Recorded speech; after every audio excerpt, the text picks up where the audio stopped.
start with a poem that I know John likes. And this is a poem that actually supposes the essential point is that you have to understand that this is a cat speaking here, and this poem presupposes the awful idea that you could have guide cats for the blind. Okay? Guide cats for the blind. The word futile springs to mind. Mission impossible. Yes, that's the attempt to harness for mankind the intelligence of cats. You've made a basic error. Well, now let me expound. This master-servant thing's okay, but not that way around. You see, we don't do the faithful subject. We don't do the daily grind. You should never have attempted this. Guide cats for the blind. I mean, give kitties so much trust. We'll abuse the privilege. You think you're going out. You're opening the fridge. You think I'm trying to help you? I'm not serving man, but mammon. You think you've gained a faithful friend? I've nicked a plate of salad. I might lead you down the high street. I'll be back when I have dined. Do you know, we get very hungry doing this, guide cats for the blind. It can't be very pleasant, of this I've little doubt. You know, with your head stuck in a cat flap, whether you're going in or you're going out. I mean, you could be here a day or two, half out in the rain. Well, I've got to go. I've things to do. Maybe I'll pass this way again. A dog would go for help. But cats just ain't that way inclined. Cats have better things than being guide cats for the blind. Of some things, I am ignorant, but this I know for certain. Do you know, the best place for a blind man isn't halfway up a curtain.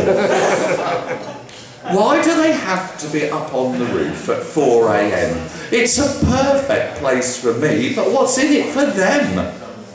It was where I had to go. Well, you see, he just tagged on behind. I don't know why. I mean, only a fool would follow guide cats for the blind. I once met this guy called Pavlov, and from time to time, you know, he rang a bell.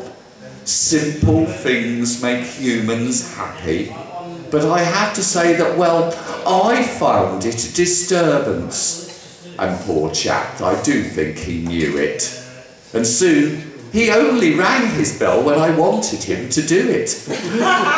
Did you ask for our assistance? If you did, then we declined. Here we are, we're an oxymoron. Guide cats for the blind. Meow.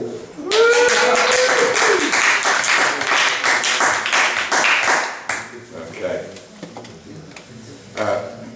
This one's called, by the way, that was by Les Barker, and this is by John Cooper Clarke. And it's not very well known John Cooper Clarke poem, and it's called I Don't Want to Be Nice. Here he comes now, the fast fingers, the expert eyes, and the same old, how do you do? Disgust is just his dumb disguise. He wants a word with you. Well, his problems are the end. His mouth needs exercise. And the last thing I need is another friend. I don't want to be nice. I just don't want to be nice. And I think it's clever to swear. You'd better seek some sound advice. Better look elsewhere. Your face is an obvious case. You just shouldn't put it about. This is neither the time nor the place to sort these matters out, and what you see is what you get. You only live twice. A friend in need is a friend in debt. No, I don't want to be nice. And no, we never met before, I'm very happy to say. Far from perfect strangers, yes, I'd like to keep it that way. And I'm not your psychoanalyst. I'd rather talk to mice. You're so easy to resist, and I don't want to be nice. And I don't want to be nice. And I think it's clever to swear. Better seek some sound advice. Better seek it elsewhere. And your face, it's an obvious case. You just shouldn't put it about. This is neither the time nor the place to sort these matters out, and what you see is what you get. And you only live twice. A friend in need is a friend in debt. And I just don't want to be nice.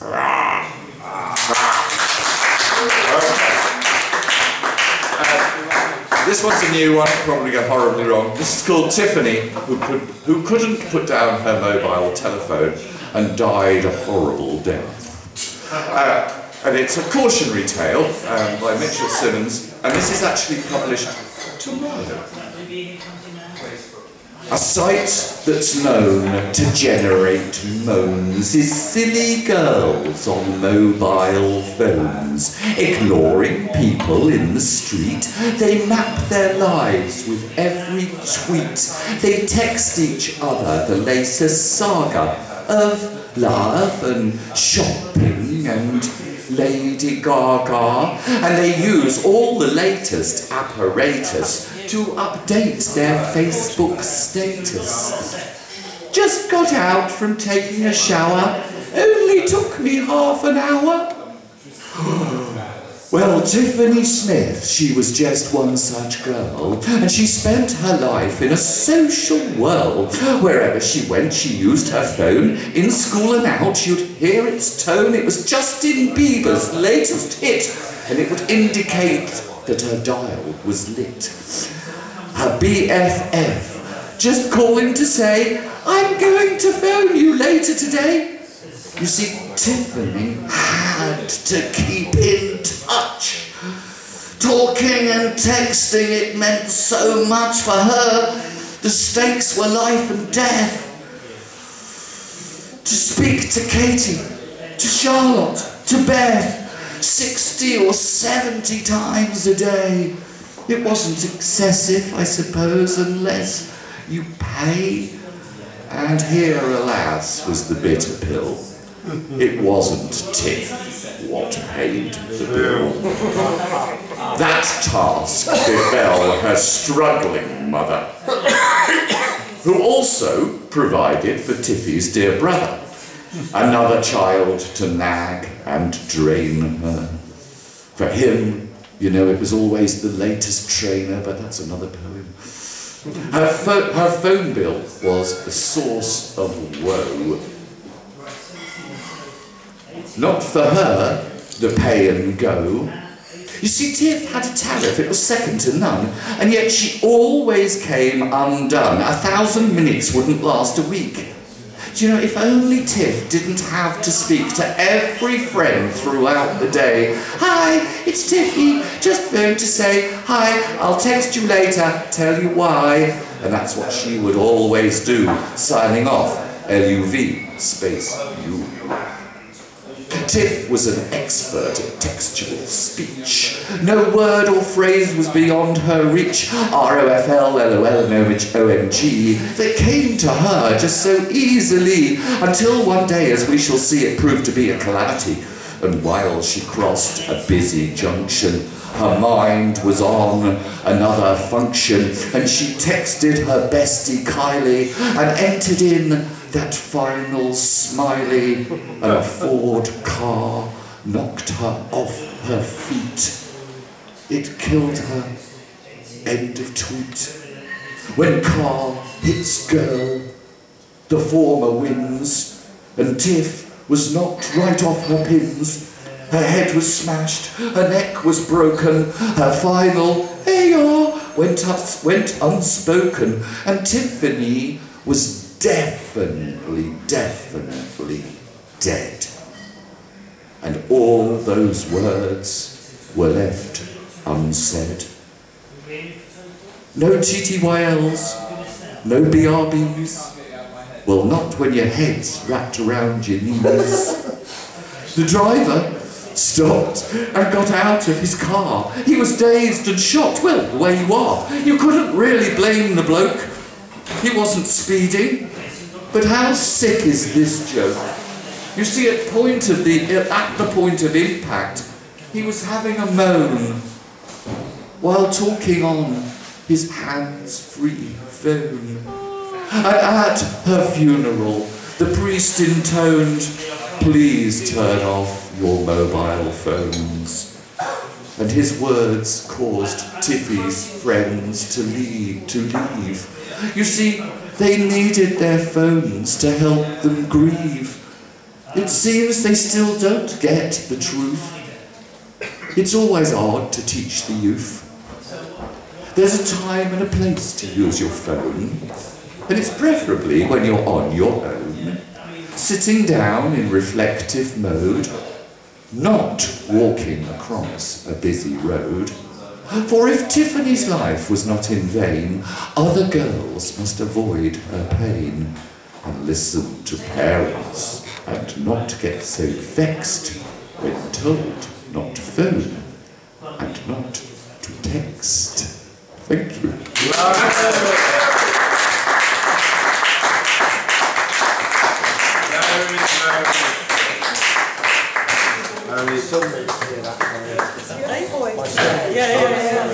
My 19-year-old never Okay, two phones. It's actually